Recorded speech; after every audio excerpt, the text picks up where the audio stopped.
Hello? Hi. Okay. So I think we can start the webinar now.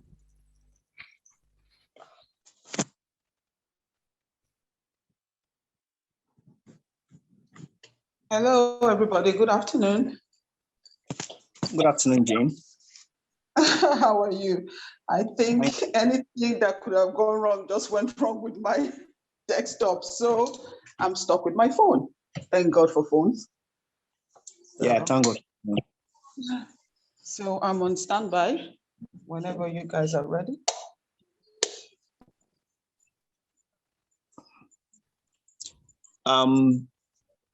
Joanne, I don't know if okay. Can you hear me?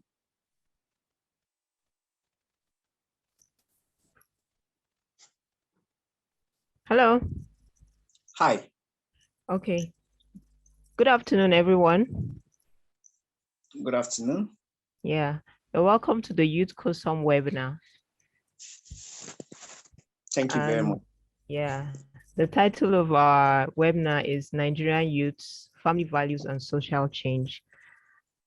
And we have a lot of speakers, and we have Jane Azim sorry if I don't pronounce your name properly. Jane Azim Madwe-Buna. She's the co-founder of Afrinola Creative Hub. Afrinoli. Afrinoli Creative Hub. And you try, it's not the Madwe-Buna. Thank you. Okay. We also have Gloria Gold Semlek. She's Miss Nigeria Universe 2021. She's the first runner-up. Mrs. Sorry, Mrs. Nigeria, sorry. Yeah. We have Herbert Daniel Komagala. He's a co-founder of We Just Rock. And then we have our abled moderator. His name is Aaron Haruna Sunday. He's the executive director of African Network of Adolescents and Young Persons Development. You're all welcome to the webinar. So I'll hand over to the moderator to start.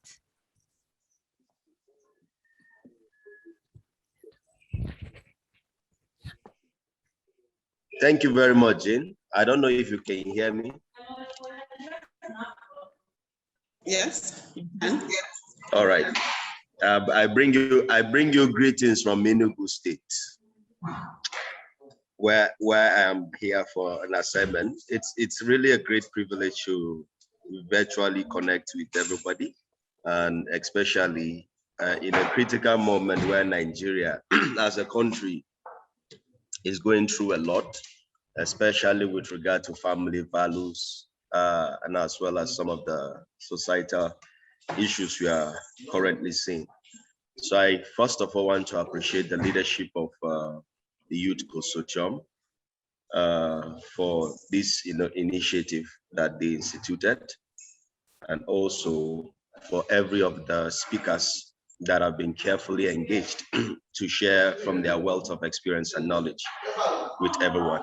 So permit me, before commencing, I will always take my time to read your profile so that the participant we have joining us will be able to really understand you, and then also see areas of further exploring for future mentorship or maybe future engagement. So having said that, I want to appeal with Jane. Please, are you taking attendance for this call, so that we can just ask the participant to just be dropping their details on the platform? Yes, I am. All right. So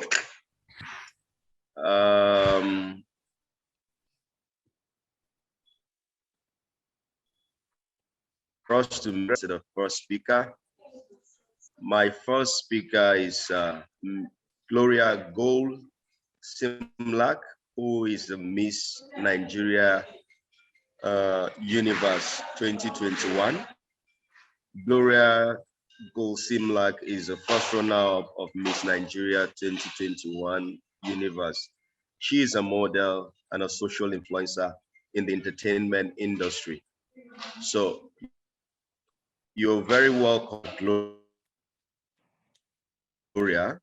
Thank you. Over time, the entertainment industry and also the modeling agency have been key and instrumental to some of the changes we are seeing, especially in the society. So one of the things I want to ask you to share with us is that what are some of the significant roles the model and entertainment industry is playing towards promoting family values and addressing social challenges amongst youth, especially young women? So give us an insight into this. Okay, I would introduce myself all over again. My name is Mrs. Gloria Benjamin.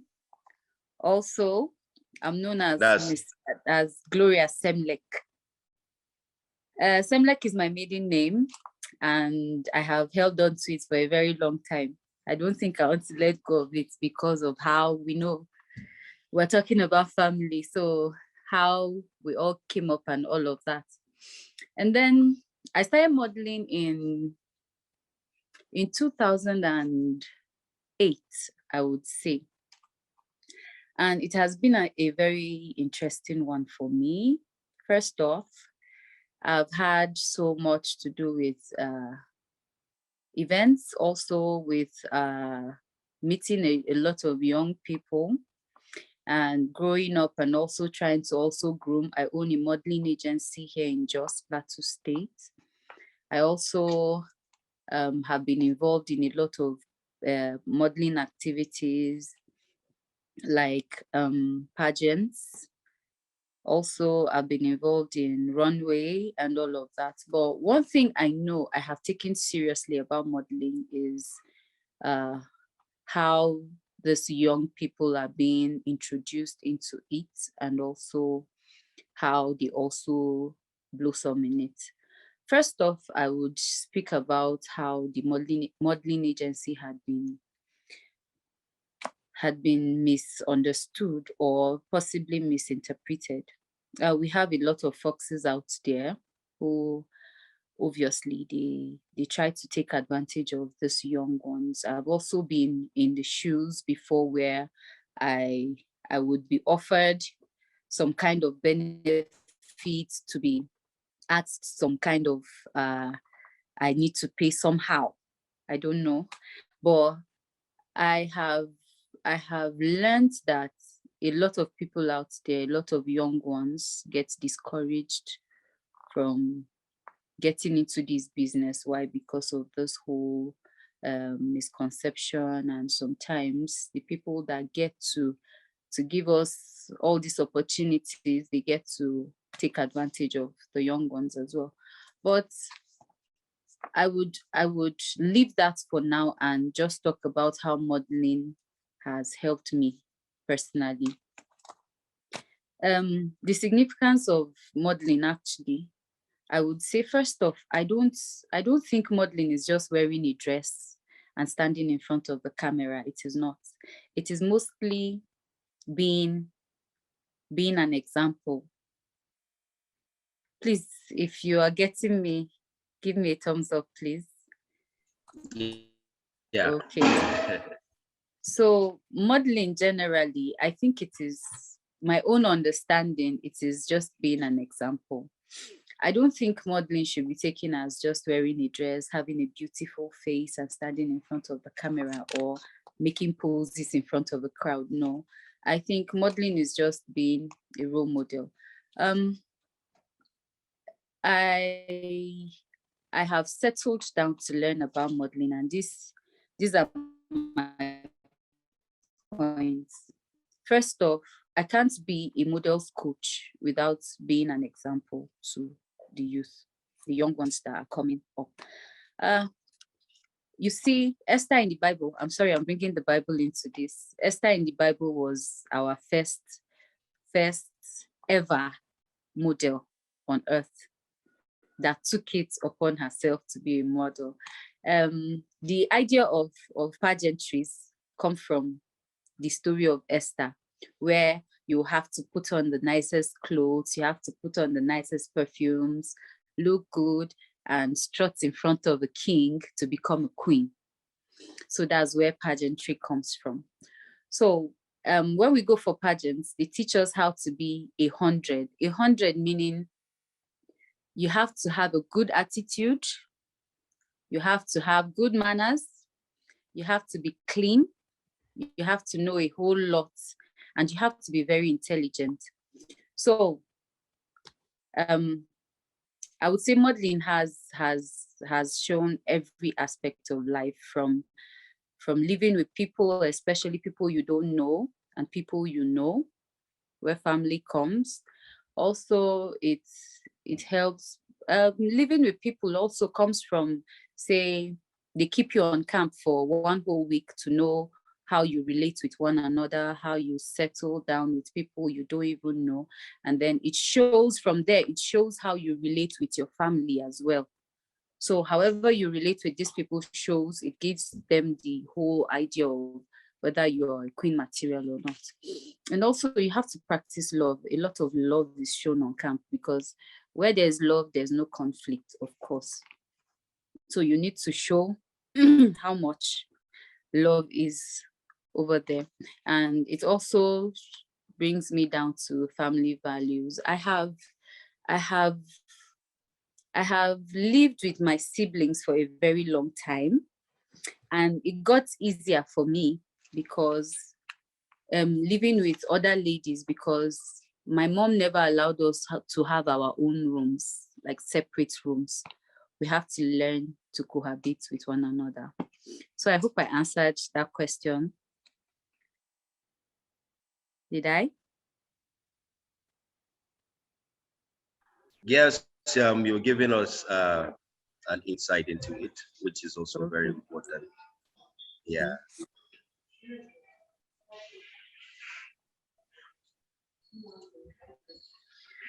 So do you have any other questions for me?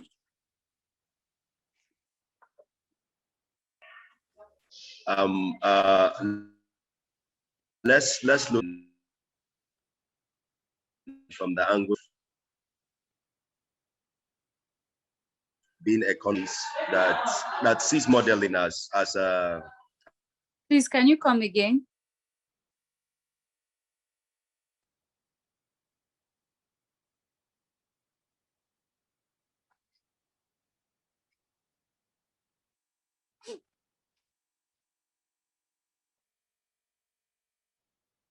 As a lucrative business.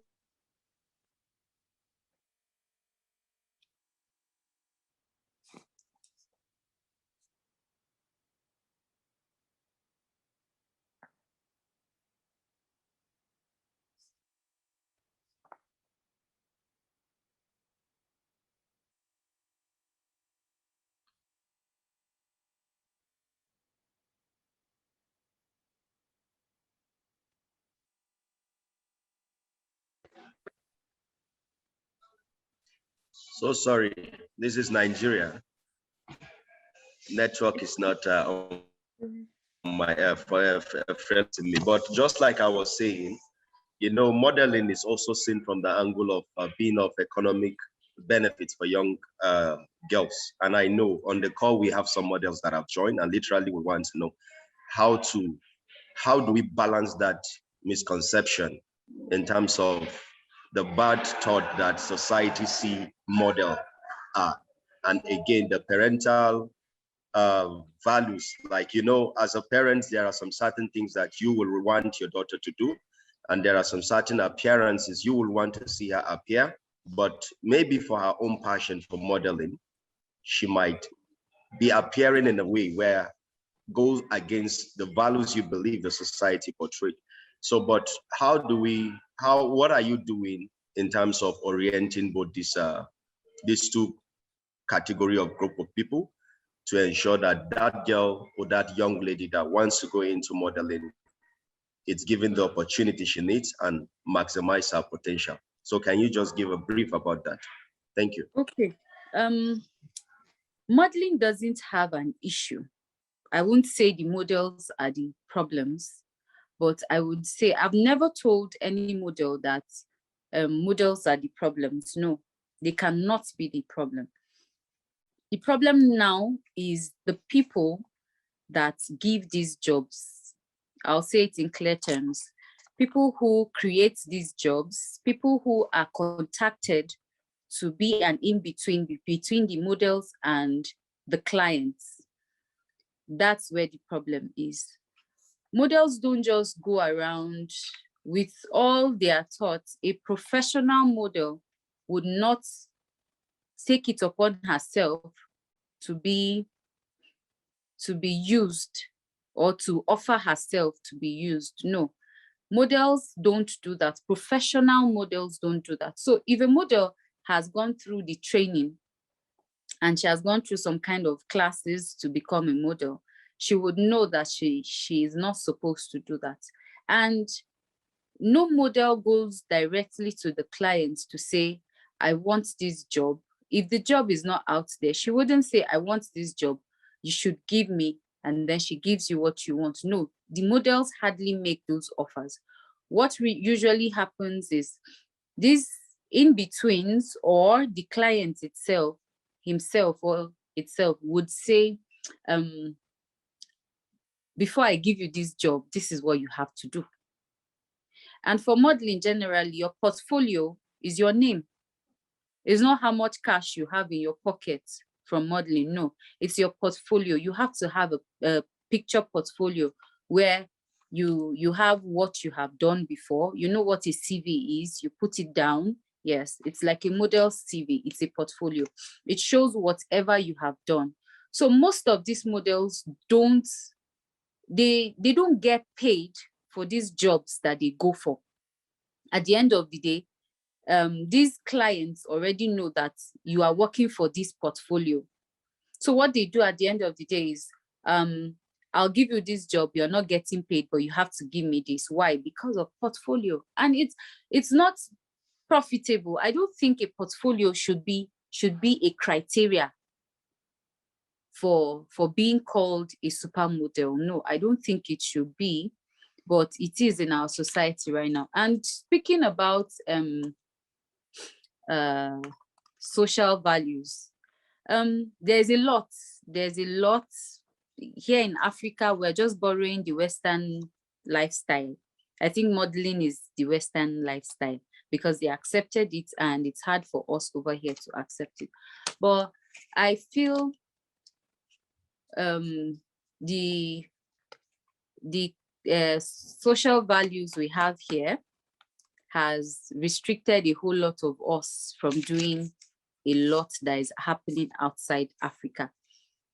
There are a lot of African models that have left, likes of Alec Weck.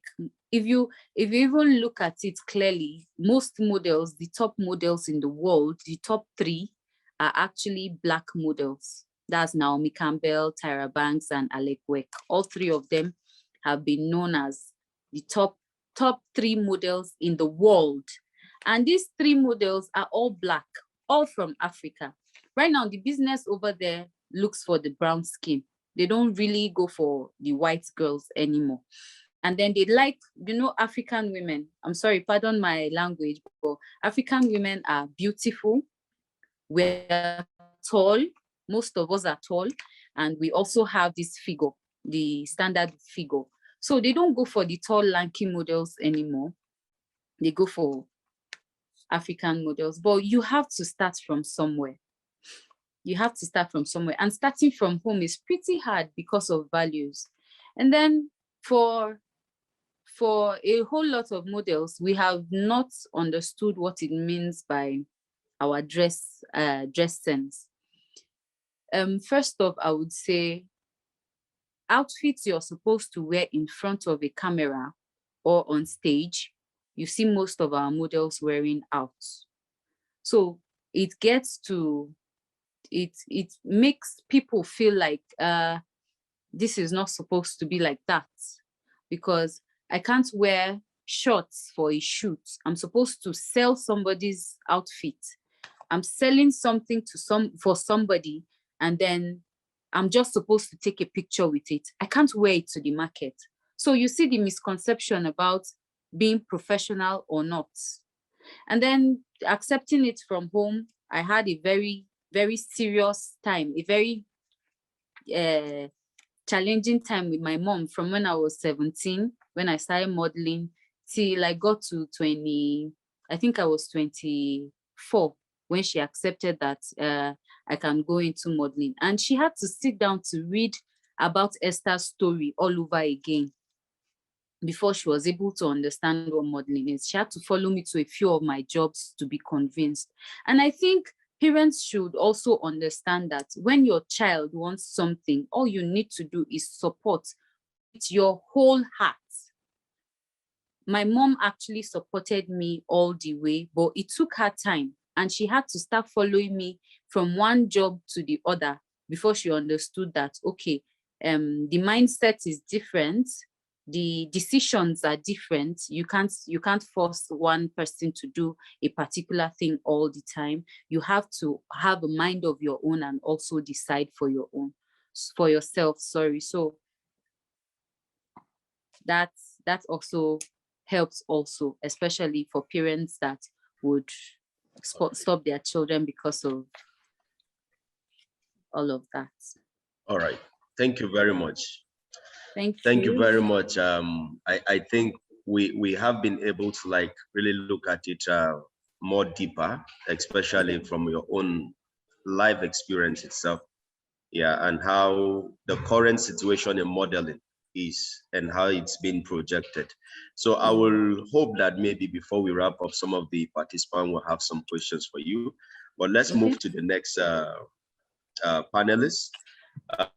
The next panelist is Mrs. Jane Exim. Please pardon me if I don't pronounce the name well. Mrs. Jane Exim Madu Buna.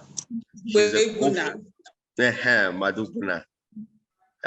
She's a co-founder and executive director of Afrinali Creative Hub. Jane is a trained lawyer and creative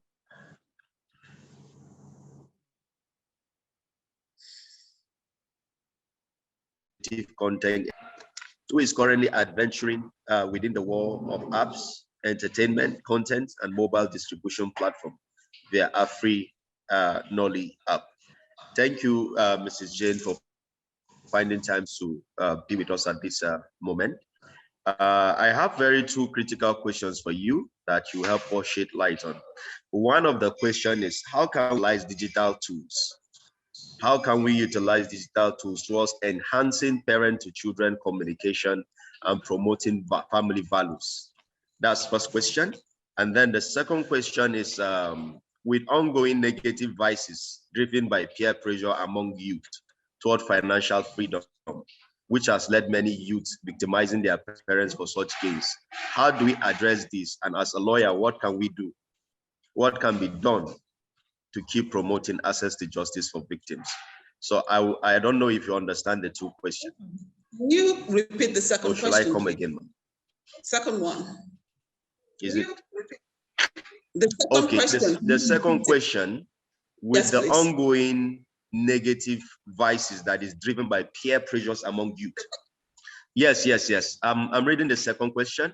The second question, basically, it's looking at with the ongoing peer pressure among youth towards financial freedom that has led many of them to either victimize their parents, that's in quote, maybe using them for rituals or other purposes in the name of I want to get rich. How do we address this in the society? And also, as a lawyer, from your own background as a lawyer, how can we promote access to justice for some of the victims who, for some of the parents who have been victimized by their children, or vice versa? So thank you.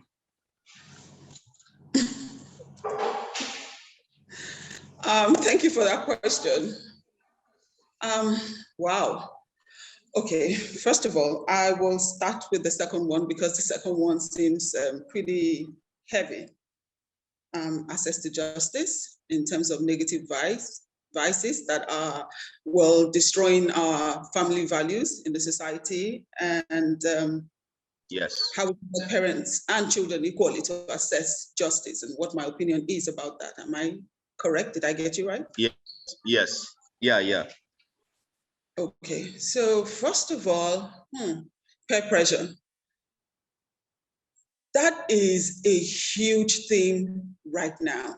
Digitalization has pros and cons, and part of the cons is that it means it's open, it's accessible, it's free to everybody. So anybody can put on, say, or do whatever they like. You know, it's freedom of speech. Do you understand? Access to information. Information can be good or bad. So everybody has access to it. It depends on what you want, what you're looking for. Whatever you look for, you will find online, you know. And I remember some years back, not too long, I used to be a little bit afraid because I have a child who is very inquisitive, and she is research oriented. I mean, we called her Prof. And she will search out everything and find the answers. And sometimes some answers she gives to me are a bit scary, because I'm like, are you kidding me? And sometimes I'm flat out, no. It's not acceptable. We don't do this in Africans. You are in Nigerian. Whether Nigerian or not, is not acceptable as a child of God, is not done. So how I would go about this advice is in terms of youth's desire to come into their own in terms of making fast money. Digitalization kind of brought that on. When you have influencers and you have people who have access to social platforms who sell these youths false dreams. You know, sometimes I like when certain influencers come out and tell you, show you, and be real to you what life truly is all about. It's not about changing outfit every day and not wearing the same outfit at any time. You know, it's about being real, being happy with where you are, and being content with what you have, and being hopeful that tomorrow will bring something better, because hope never fails. It never fails. So what I'm looking at here, if to answer your questions, is to gain financial freedom. I've always said, he who will not work should not eat. And whether you go or gain this financial freedom by means of a devious method, you're going to pay for it later. It's a matter of time. You know, sometimes justice might be slow, but it will catch up with you at the end of the day, whether spiritually or physically or judicially. It will catch up with you at the end of the day. You know, people you fleece to get money, people you fleece to live that high life, you know? So all these are part of what we see. And because this is out there, there's no way we can cover it. There's nothing we can do. You just have to teach your child, just like Gold was telling you about the mom, what you can do, what you can't do, what is acceptable, what is right. Like they say, teach a child the way it should go. And when he grows up, he will not depart from it. So you have to start teaching them when they wake up, when they sit down, when they rise, when you walk. Show them how you yourself are making money, what you think about this life, that is, live your values before them. Let them see, let them be free to ask questions. Let them see when it's down what you do, how you handle that situation, who you go to. Do you understand? How you rally around to get yourself back up, and who you trust to get that done. You know, you have to live your values for these children to see it. You can't just say these values and expect them to hold on to it when the time comes. So these things are, will I say, you receive, I get. You know, it bounces back to and fro. You cannot just say things and expect them to stick to it, especially with the children we have now who are inquisitive and extra intelligent, and in most ways more digital savvy than we, their parents. So yeah.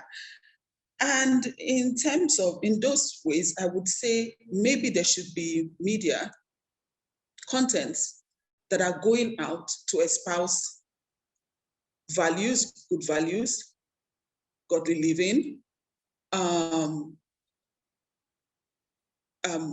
patience, morals, good morals that teach you how to be who you are and be content with who you are and where you are. These things have a way of going round. Do you understand? Nobody ever stays the way they are forever. Life is an ongoing movement. You take it one step at a time. I tell people, I said, one of the animals, there are certain animals that attract me. I love the lion. I love the eagle. I love the turtle. I love the dove. And people are like, why tortoise? I said, oh my God, as slow and steady as it goes, it outlives a whole lot of animals in the animal kingdom. And I bet if he could talk, he would have lots of tales to tell. So sometimes, jejelaye, you can work hard. I'm not espousing laziness. What you need to do, then do it. Whatever your hand finds doing, go do it. Do it diligently, but you have to remember. My father used to tell me those days that when you race to get something, you will race out of it, in the sense that you never live long to enjoy it, So just take your time. Trust God, it will come, So, that's one. Then in terms of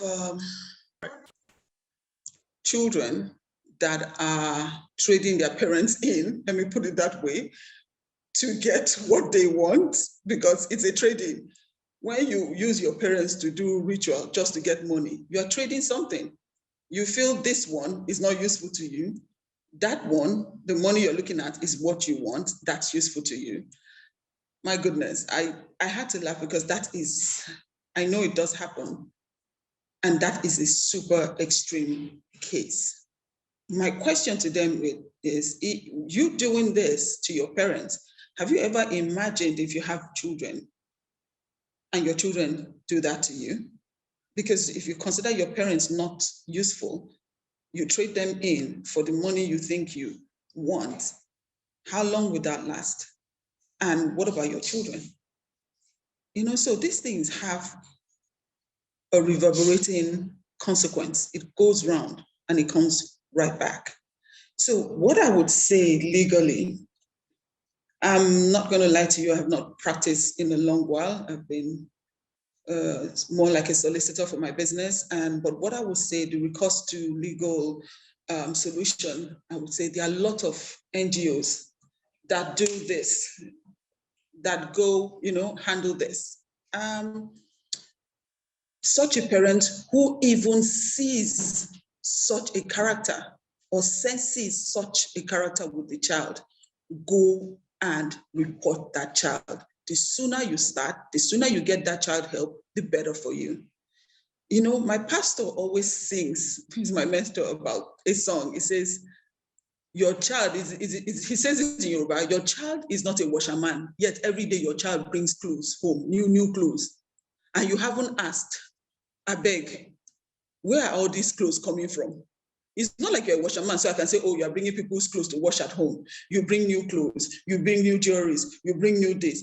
You need to ask, I beg, are they dashing these clothes or something? You don't just sit down and ignore these things happening. You really, really have to ask, where are you getting this from? If need be, I want to see who is dashing you, because nothing comes for free, nothing, except salvation, which was paid for. So who is going to pay for this? Do you understand? You need to meet the person. You need to not assume or put your head in the sand and cover your eyes because it's beneficial to you. A time is going to come when it's going to haunt you. It's no longer going to be beneficial. So I would say parents should do what they are, be who they are, parents. Ask questions. Put your foot down on certain things you don't agree with. I know a lot of things are happening on Instagram. People are doing it, but I'm grateful to know that my children know certain things are not allowed. Certain things are not, they're not babies.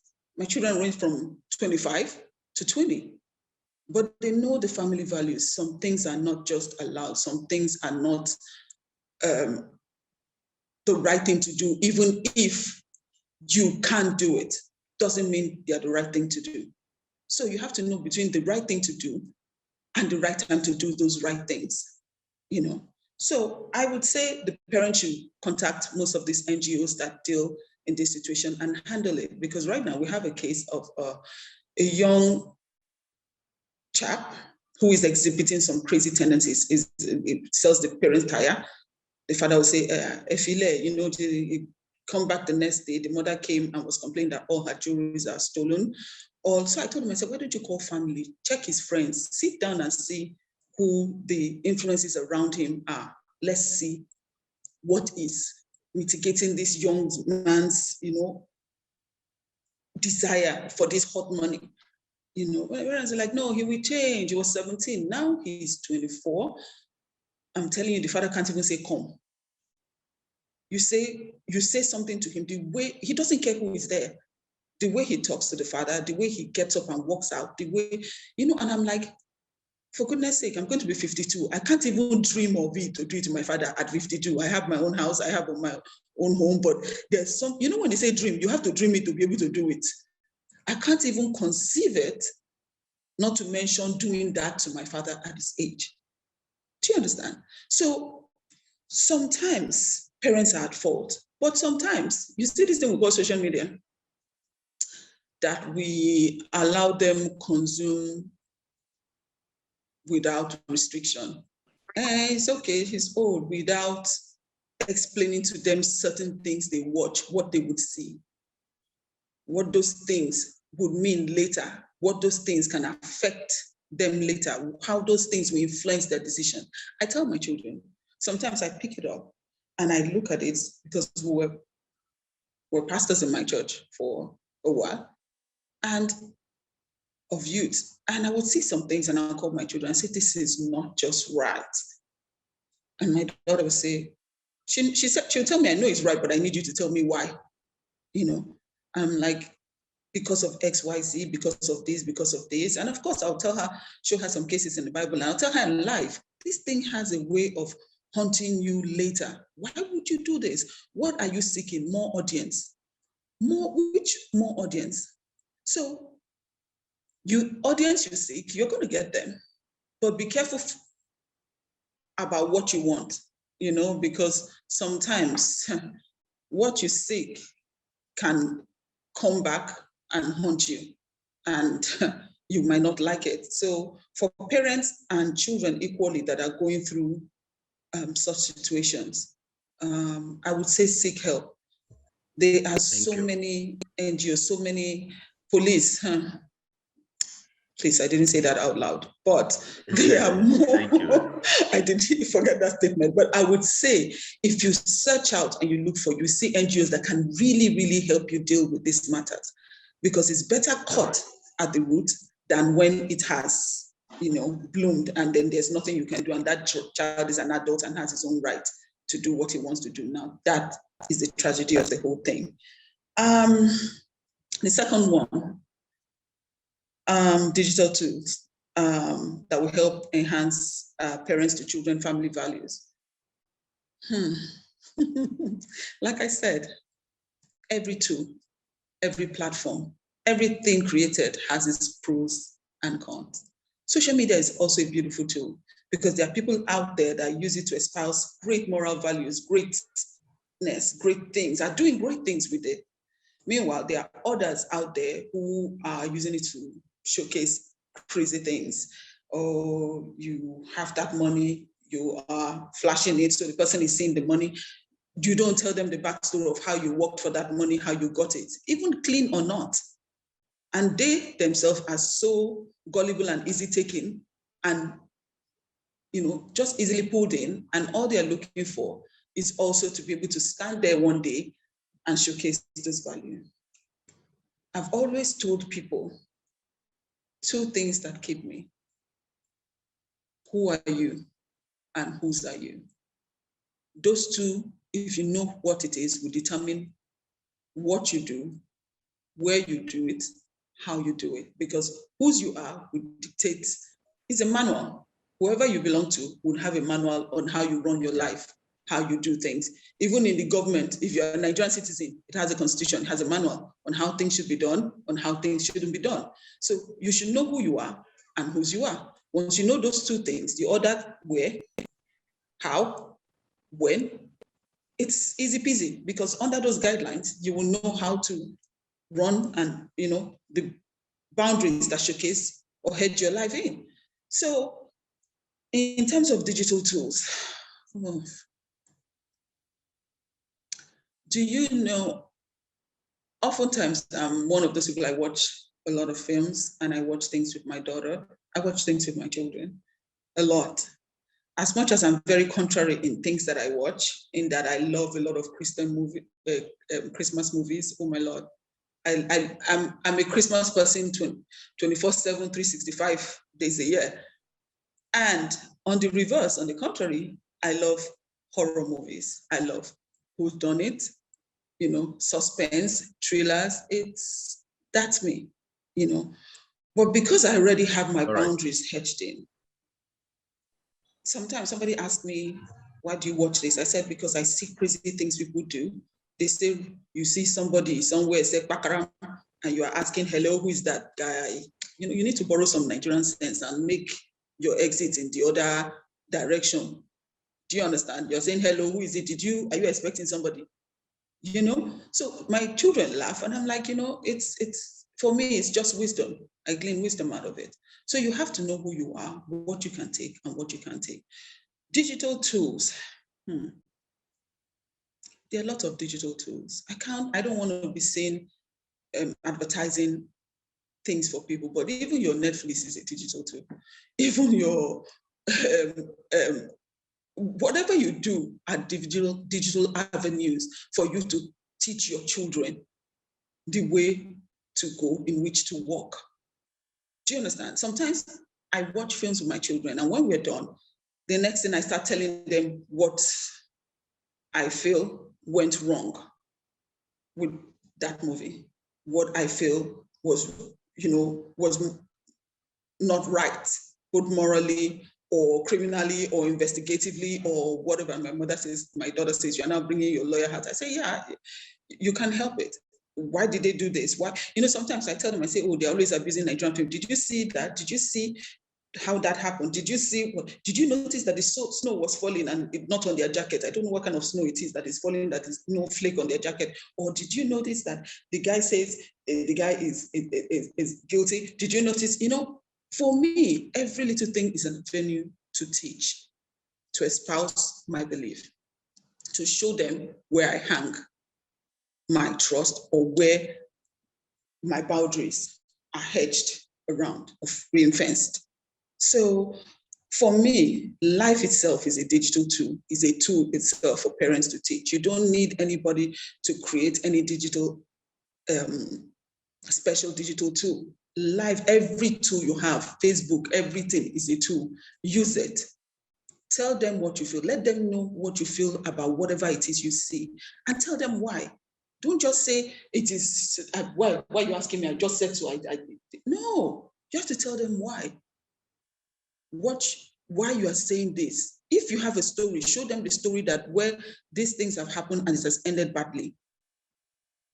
That is more gripping than when you go and say, oh, because I said so. How long are you going to be saying so? When that child turns to an adult, how are you going to say so? So for me, life itself, the Bible is a digital tool. I'm sorry, the Bible is my go-to digital tool, but I also have to reverse it with life to showcase my children where my values are hinged on, why I think it should be like this, and why I challenge them to please walk in that light. So that is what I have to say to those two questions. I hope you understood and got what I was trying to say. Hello, Aaron. Hello?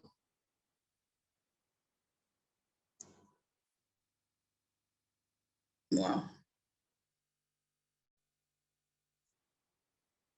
Hello?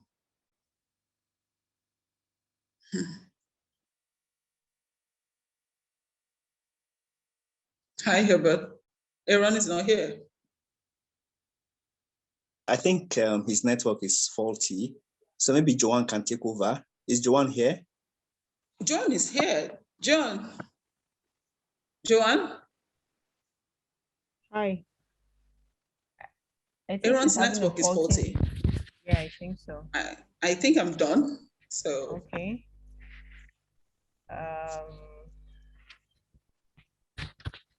Bodam, please, you have the questions. sorry. Hi, Bodam.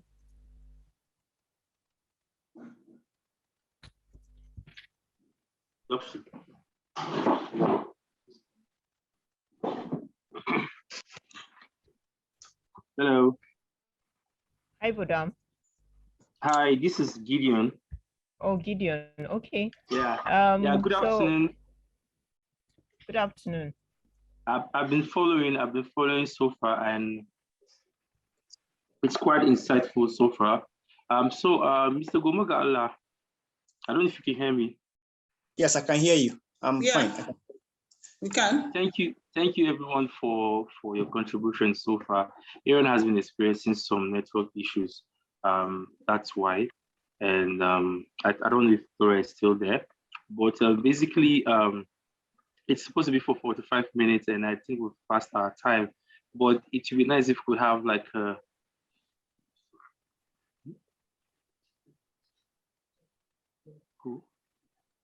okay. So right now, Mr. Herbert, I want to shoot straight to you. Being a social, someone who is a socialite, you know the ills of the things that social media has really done to a lot of kids in Nigeria. Yeah. We've had it has influenced this lifestyle. Most people, what the family values that they have has been, will I say, changed or reshaped, or so what they used to have, what they were taught at home is not what they are really practicing right now. They are following the trend on social media. Most people have decided they've agreed to what social media says. Social media say this is what they will do. Like the current trend going on right now, it's the challenge that the video is asking his friends to give him 1 million naira each and all that. And you see people donating. I think that cause is not something we should be talking about right now. We should talking about how to donate to people who really need this money the most. So based on who you are and the work you've been doing on social media, I want to hear your own thoughts about this topic, the family values and social change. What you think is the right way to go about it. No, all right. Thank you very much for the opportunity. I would like you to stick around so that if no one is hearing me, you can give me a sign so that I can, understand that we're all together. So we're talking about how social media has affected lifestyles and all of that. Before I get to that, let me quickly just share a little story with people who are listening. And the story is quite personal for me. But then I know it's going to be helpful to a lot of people who are listening. First, I want to talk about the legacy of my father growing up as a young person. I grew up from not a very good Christian home, but then I thank God for everything that has turned out to be in my life. And can you give me a moment? Let me just talk to someone, please.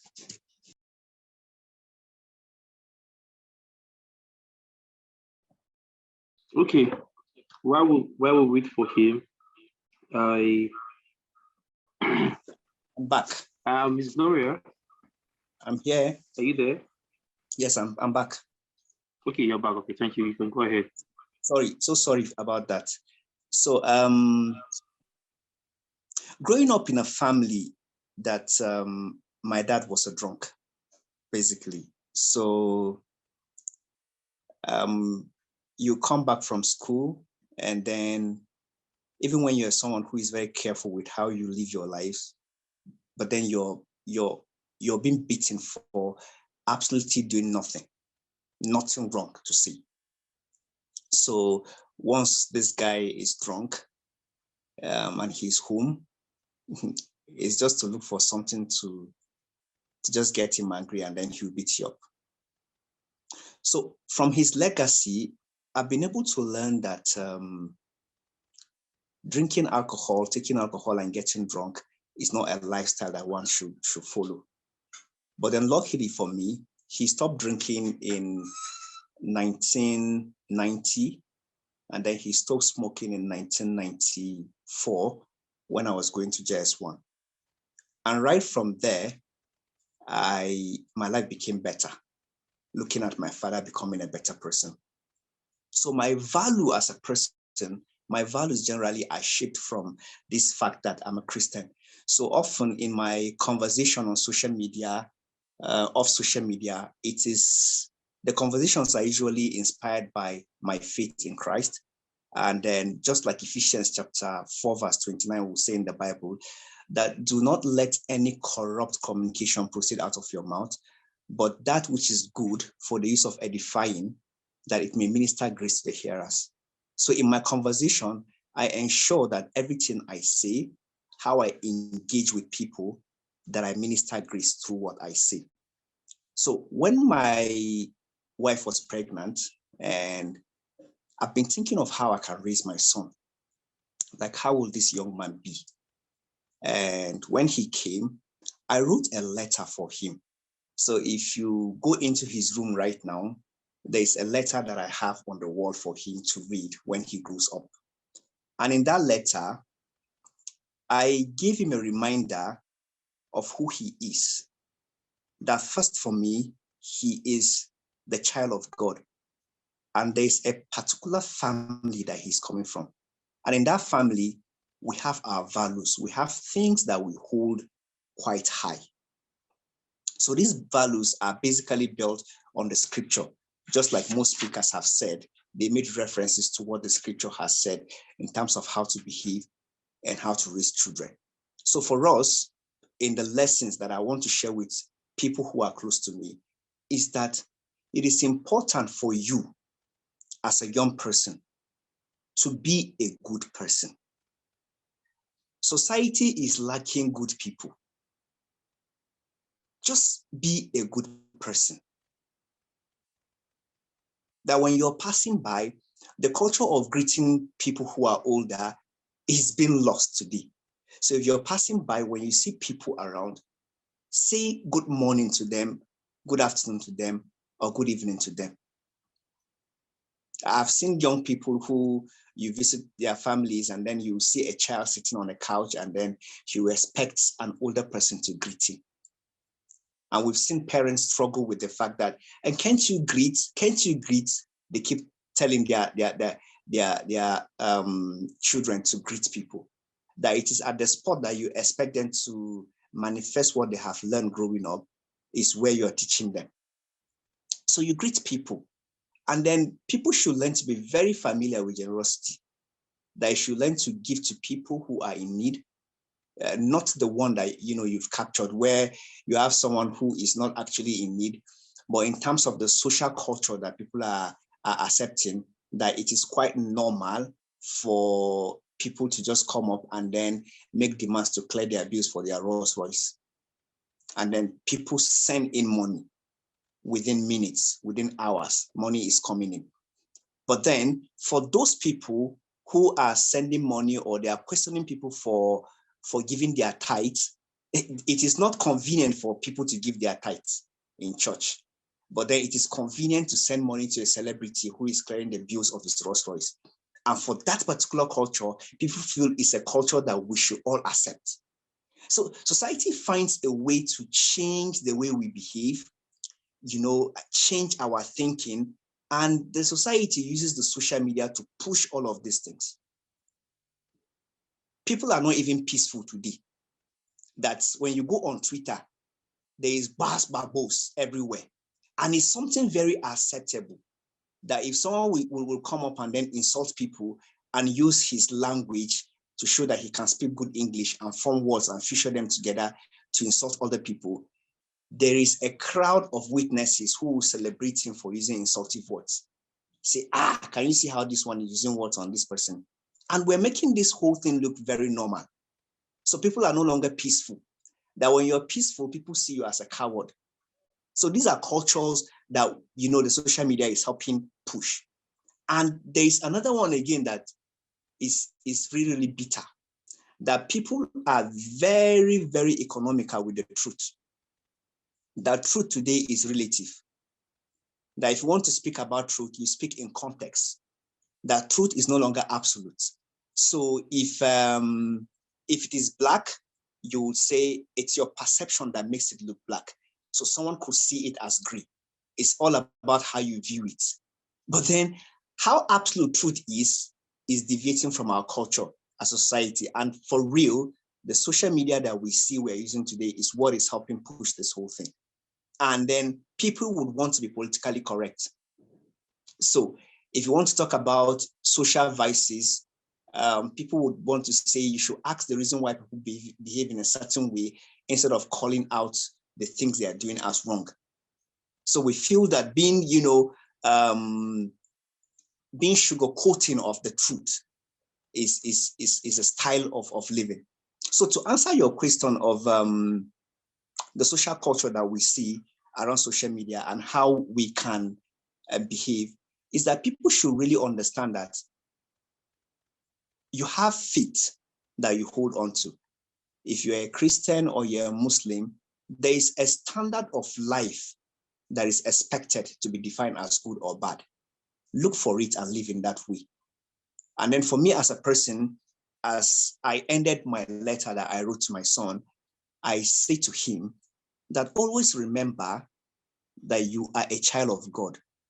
And there's a particular way that the children of God behave. So you need to understand that this lifestyle, this behavioral trait that you are picking is not yours.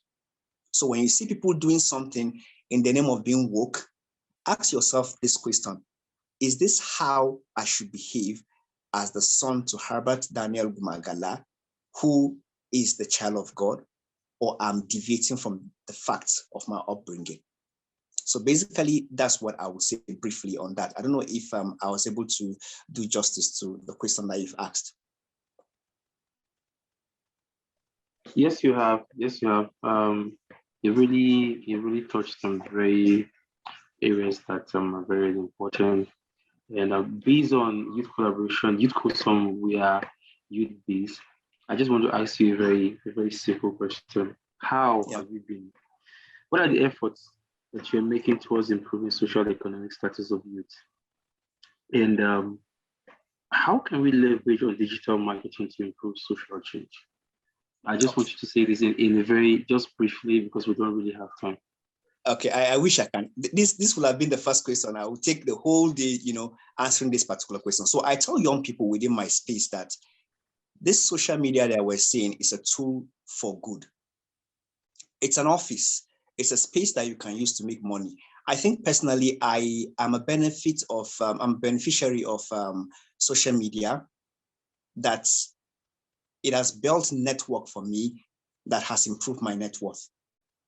So I run We Just Frog, which is a social media platform for digital marketing. What I do is basically to ensure that first, I present myself as someone who can sell ideas, someone who can market products. So if you're on social media and then you use the social media space to insult people, to insult institutions, to insult government, to insult whoever disagrees with you, you cannot use that to sell anything.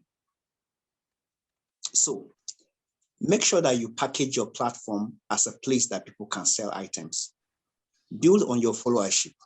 So if you're someone who people will send you friend requests on Facebook, for instance, or follow you on Twitter and then you don't follow back, learn to follow back. Be creative with the content that you share.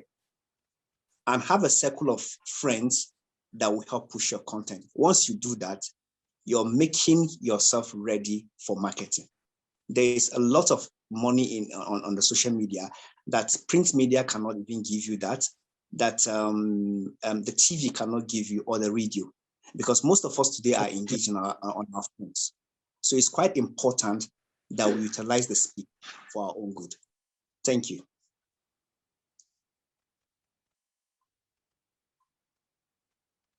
Yes, I think I'm done. Yeah, okay, sorry. This question is from Sunday Sarah. I don't know if Gloria, are you listening? Okay, yes.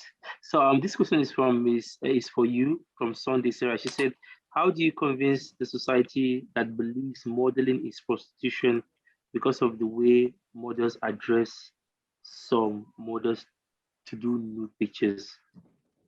And also she said, how can you advise, what advice do you have for those models who have been abused, raped, and assaulted by their agents or other agents, but have great passion for modeling, but are afraid of going forward because of how they have been treated in the past? Make it quick one, please. Okay, so the first question about dressing up and how models are perceived. First off, models are known by their choices, because there are a lot of parts of modeling. You don't expect that I would be producing, say, undies per se, and I'm sorry, I'll rephrase. First off, every company needs to sell. Every company wants to sell. So for examples, I have a production company for undies, and I need to show pictures of this, and it needs to fit on somebody's body for me to show that. And these companies want to sell. These companies actually, they pay a huge sum of amount to models who wear their outfits and sell. So they wouldn't just put it on a mannequin, they would want to put it on a human being to show what it is. And then it's your decision. You are not being forced to do this work. So this is where your decision would matter. You have to choose, you have to make some kind of choice between, would I be comfortable people seeing my body out there, or I wouldn't be. It's not like if you're doing modeling, you have to do those nude photos. You need to choose and also stand by what you choose. So if your morals won't let you do it, please don't do it. Don't do it. You have a choice. There are companies who produce soap. There are companies that produce proper outfits. There are companies that also do cars that need models also. So modeling is not just restricted to dressing. It is so diverse that you can choose. It is quite wide that you can choose whatever you want to model for. So that's about the dress sense. And I have also mentioned that you don't wear what you wear on set, out of set. So you need to be sure of what you are wearing. On a normal day, would you dress this way? And looking good is good business. You can't go for auditions and look half naked and still feel like they'll pick you because you're half naked. Anybody who knows modeling properly would not do that. Please, sorry, can you rephrase the second question for me? I think you answered all the questions, questions in one. Okay. Yes, okay. Thank you very much. Thank you very much too. Yeah. So I just want to say a big thank you to Gloria, to Gomoga Allah, to Auntie Jean, and to Aaron, that has been our moderator, that has been experiencing a lot of network issues, and to all the people who have attended and have asked questions. Sorry, unfortunately, we can't answer all the questions due to time. I just want to say a very big thank you to all of you. And please, our Youth Collaboration Summit is coming up first week of December, which is the 4th. and we'll be sharing some materials and tagging you on all our social media platforms. This will be very, very happy if you can help us share. And this webinar too will be shared on all the social media platforms.